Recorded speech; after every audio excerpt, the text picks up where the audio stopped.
2024 లేదా 25లో డిగ్రీ లేదా బీటెక్ చదివారా? సాఫ్ట్‌వేర్ జాబ్ కోసం ఎదురు చూస్తున్నారా? అయితే కోడ్ జ్ఞాన్ 100 డేస్ కోర్సులో చేరండి, జాబ్ సాధించండి.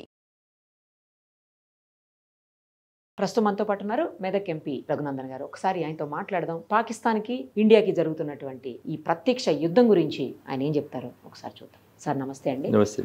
ఆపరేషన్ సింధూర్తో మొదలయ్యి ఇప్పుడు ప్రత్యక్ష యుద్ధానికే మనం దిగినటువంటి పరిస్థితి ఉంది. ఆల్మోస్ట్ పాకిస్తాన్ ప్రధాని కావచ్చు, లేకపోతే పాకిస్తాన్ ఆర్మీ చీఫ్ కావచ్చు, అక్కడి నుంచి పారిపోయినటువంటి పరిస్థితి. ఎట్టి పరిస్థితుల్లోనూ ఇండియా గెలిచి తీరుతుంది అనేది ప్రతి ఒక్కరికి తెలిసిన విషయమే. కానీ పబ్లిక్కి ఇబ్బంది కలగకుండా గెలవాలి అనేది అందరూ కోరుకుంటున్నారు. ఇప్పుడు అదే జరుగుతోంది. ఆల్మోస్ట్ నెక్స్ట్ రాబోయే కొద్ది సమయంలో ఏం జరగబోతుంది, కొద్ది రోజులు కూడా కాదు, కొద్ది సమయంలోనే ఏం జరగబోతోందో చెప్పండి. అమాయకులైనటువంటి ఆడబిడ్డలు భారతదేశ ప్రజాస్వామ్యాన్ని గౌరవిస్తూ ఆర్టికల్ 370ని నరేంద్ర మోడీ గారు రద్దు చేసిన తర్వాత జమ్మూ కాశ్మీర్లో ఎన్నికలు జరిగినాయి.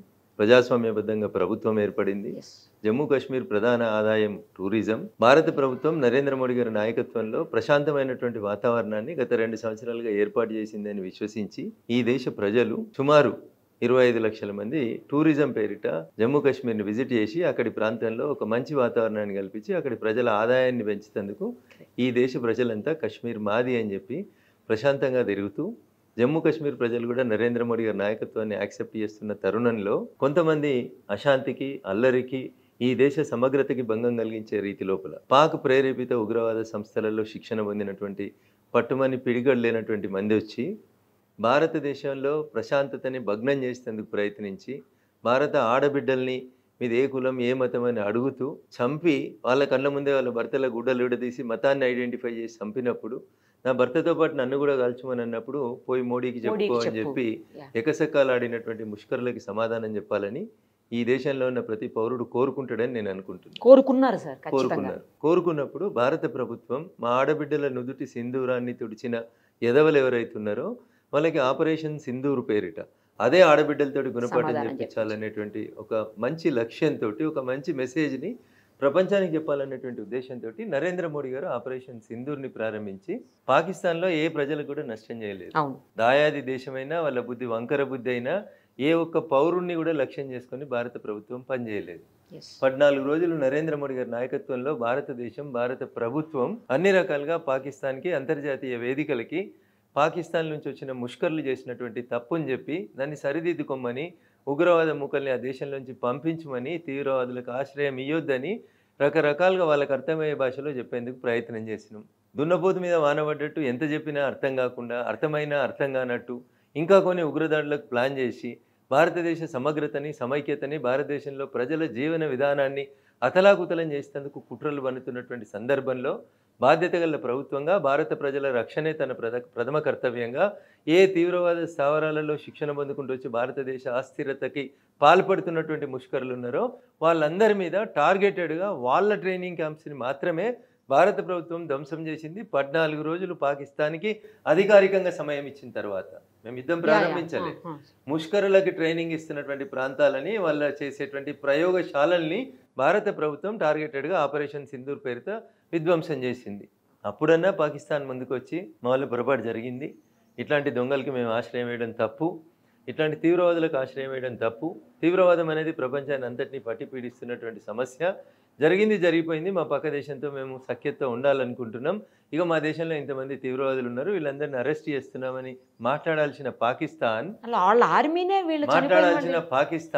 చచ్చిపోయినటువంటి ముష్కరులకి వాళ్ళే దగ్గర నుండి అధికారిక లాంఛనాలతోటి అంత్యక్రియలు చేస్తూ భారత ప్రభుత్వాన్ని కవ్విస్తూ ఎల్ఓసి వెంబడి అమాయకులైనటువంటి భారత ప్రజల మీద కాల్పులు జరుపుతూ ప్రశాంతంగా ఉన్నటువంటి జమ్మూ కాశ్మీర్ ప్రశాంత వాతావరణాన్ని భగ్నం చేస్తామంటే ఇంత పెద్ద డెమోక్రసీ, ప్రజల చేత ప్రజల కొరకు ప్రజలే ఎన్నుకున్నటువంటి ఒక విశ్వగురువుగా ఈ దేశాన్ని నిలబెడుతున్న నాయకుడు ప్రజాప్రభుత్వం ఉంది. Nothing is impossible in the direction of honourable prime minister Narendra Modi అని ప్రపంచం అంతా అనుకుంటున్నప్పుడు నలుగురు వచ్చి ముష్కరులు ఈ దేశ అస్తిత్వాన్ని ప్రశ్నిస్తామంటే నిరుపమ్ గారు తప్పకుండా భారతదేశం తన విధిని, తన కర్తవ్యాన్ని, తన ఆడబిడ్డల సింధూరాన్ని తుడిచిన ఎదవల ట్రైనింగ్ క్యాంపుల్ని తప్పకుండా కొట్టాలని కోరుకుంటుంది.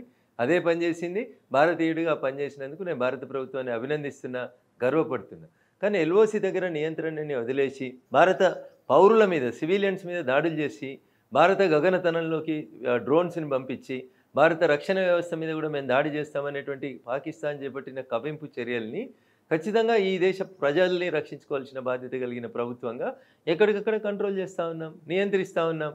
మన సైడ్ నుంచి యుద్ధం మొదలు కాలే, మన సైడ్ నుంచి అంతర్జాతీయ నిబంధనలు ఎక్కడ బ్రేక్ చేయలే, సివిలియన్స్ మీద ఎక్కడ ఒక తుపాకీ గుండు పేలకుండా మనం చూస్తుంటే మన సివిలియన్స్ని కాల్చి చంపేటువంటి రెచ్చగొట్టే చర్యల్ని పాకిస్తాన్ చేస్తా కంటిన్యూ చేస్తానే. మీరు నన్ను కొడతా ఉంటే నేను ఎంతకాలం మౌనంగా ఉండగలుగుతాను? అదే కదా. ఖచ్చితంగా 1-2 సార్లు అంటే మౌనంగా విని తప్పు చేస్తున్నారు పద్ధతి కాదు అని చెప్తాం.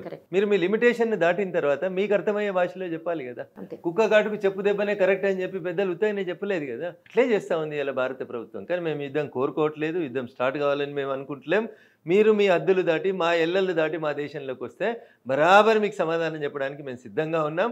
ఇంకా కాదని మీరు ముందడుగేస్తే 1971లో ఏం జరిగిందో అదే గుణపాఠాన్ని మళ్ళీ ఒకసారి పాకిస్తాన్కి చెప్పడానికి భారత సైన్యం, భారత ప్రభుత్వం నరేంద్ర మోడీ గారి నాయకత్వంలో సిద్ధంగా ఉంది. ఇప్పుడు బెలూచిస్తాన్ కూడా వాళ్ళు హ్యాపీగా ఉన్నటువంటి పరిస్థితి సార్. వాళ్ళు కూడా జెండాలన్నీ పీక్ అవతల బారేసి వీళ్ళ సొంత జెండాలు పెట్టుకుంటున్నటువంటి పరిస్థితి ఉంది మొత్తం దేశవ్యాప్తంగా. అంటే ఇక్కడ జరుగుతున్న అంటే ఇండియా మీదకి వాళ్ళు రావటం వల్ల బెలూచిస్తాన్కి కూడా మంచి జరిగింది అని చెప్పి కొంతమంది అంటా ఉన్నారు. సో పాకిస్తాన్ భూభాగంలో సుమారు 44% బలూచిస్తాన్ ఉంటుంది ఏరియా వైజ్గా చూసుకున్నప్పుడు. పాకిస్తాన్ అనే దేశంలో బలూచిస్తాన్ అనే ప్రాంతం 44% ఏరియా ఉంటుంది. పాకిస్తాన్ జనాభాలో కేవలం 7% మాత్రమే బలూచిస్తాన్లో నివసిస్తున్నారు.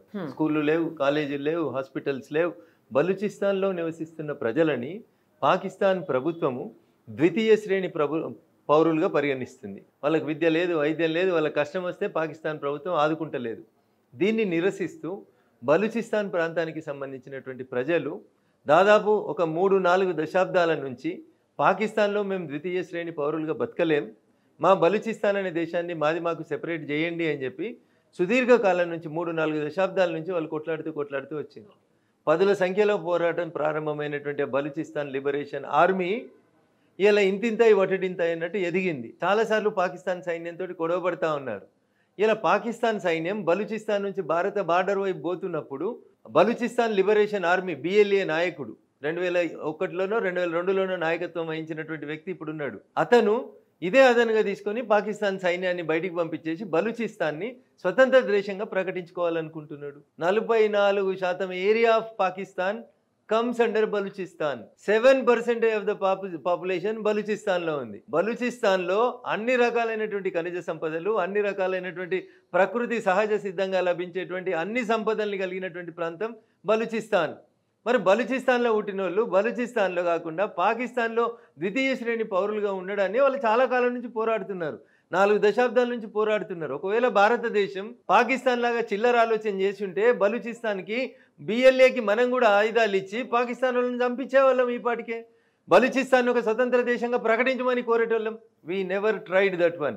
కానీ ఇన్ఫ్యాక్ట్ పాకిస్తాన్ UNOలో ఇప్పుడు ఎవరైతే ఈ పెహల్గామ్లో మేమే పోయి చంపేసినామని ప్రకటించుకున్న TRF అనేటువంటి సంస్థ పాకిస్తాన్ యునైటెడ్ నేషన్స్లో జరిగిన డిస్కషన్స్లో భారత ప్రభుత్వం TRFని నిషేధిత సంస్థగా ప్రకటించమని అడిగితే దానికి అభ్యంతరం చెప్పిన ఒకే ఒక దేశం పాకిస్తాన్. మీరు టెర్రరిస్టులకి మద్దతు ఇస్తూ షెల్టర్ ఇస్తూ శిక్షణ ఇస్తుంది అబద్ధమైతే TRFకి మద్దతుగా యునైటెడ్ నేషన్స్లో మీరు మాట్లాడాల్సినటువంటి అవసరం ఏమొచ్చింది అనేది ఇలా పాకిస్తాన్ సమాధానం చెప్పాలి.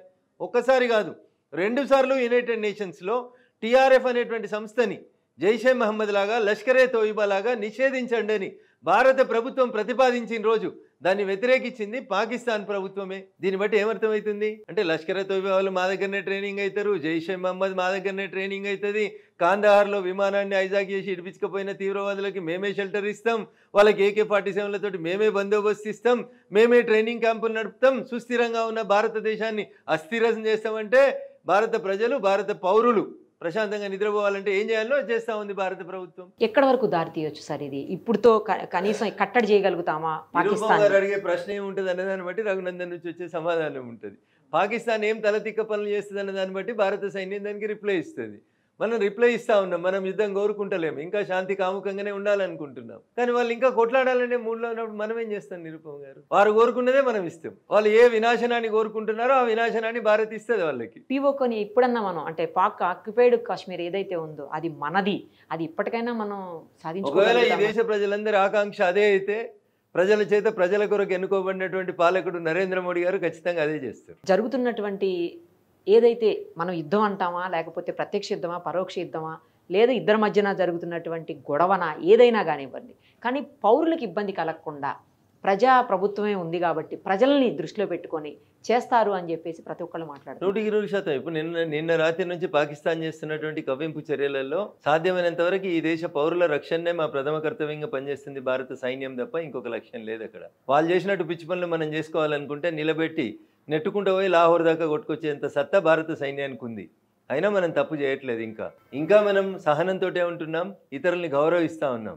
అది వద్దని పాకిస్తాన్ అనుకొని పాకిస్తాన్ తప్పుడు పనులు చేసిన రోజు ఖచ్చితంగా పాకిస్తాన్ దానికి ఫలితం అనుభవిస్తుంది. మేము అంతు చూస్తాము, ప్రధానమంత్రి అంతు చూస్తాము, మోడీ సంగతి చెప్తాము, లేకపోతే మీ మోడీకి చెప్పుకో అన్న ఎవరైతే ఉన్నారో ఆ ప్రధాని ఆర్మీ చీఫ్ ఎందుకు పారిపోవాల్సిన పరిస్థితి వచ్చింది ఈరోజు? ఈ దేశం భారతీయ జనతా పార్టీ నాయకుడు నరేంద్ర మోడీ గారు కానీ భారతీయ జనతా పార్టీ స్థాపించినప్పుడు జనసంఘ పెద్దలు కానీ ఒకటే మాట చెప్పారు, nation first, party next, individuals last అనేటువంటి పార్టీలో పనిచేసేటువంటి కార్యకర్తలు. సో ఉంటామా సస్తమా, మా శ్వాస వాళ్ళు ఆపుతారా, వాళ్ళ శ్వాస మేము ఆపుతామా, ఏం జరుగుతుంది అనేది కాలం నిర్ణయించాల్సినటువంటి విషయం. ఈ దేశ ప్రజల సంక్షేమం, ఈ దేశ ప్రజల రక్షణనే ప్రాథమిక కర్తవ్యంగా భారత ప్రభుత్వం భారత సైన్యాన్ని అందుకు మాత్రమే వాడుతుంది తప్ప ఏ తప్పు పనులకి వాడొద్దని మేము కోరుకుంటున్నాం. ఒకవేళ ఎదురున్నోడు కుక్క కాటి చేస్తే తప్పకుండా చెప్పు దెబ్బనైతే కొట్టాల్సిన పరిస్థితి ఉంటుంది, తప్పకుండా కొట్టి చూపిస్తుంది. ఇప్పుడు మరోవైపు అమెరికా కూడా పాకిస్తాన్కి సపోర్ట్ చేస్తుందా చెయ్యట్లేదా అర్థం కానటువంటి సిచ్యుయేషన్లో, అది అంతకుముందంతా పాకిస్తాన్కే సపోర్ట్ చేసింది అనుకోండి, ఈ మధ్యకాలంలో చేంజ్ అయిందా లేకపోతే ట్రంప్కి మరి ఏమైందో అర్థం కావట్లేదు.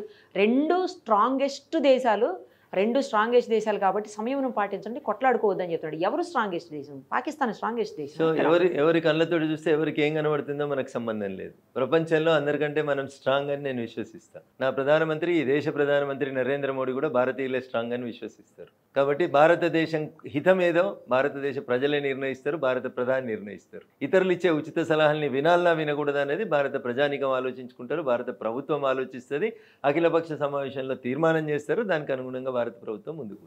అంటే ఎటువైపు సపోర్ట్ చేస్తుంది అనేది ఇప్పుడు వాళ్ళు చేసిన నిరుపమ గారు వాళ్ళు ఎటు చేసినా మనకు పెద్ద ఫరక్ పడేది ఏం లేదు. భారత ప్రభుత్వం తన కాళ్ళ మీద తను నిలబడుతుంది.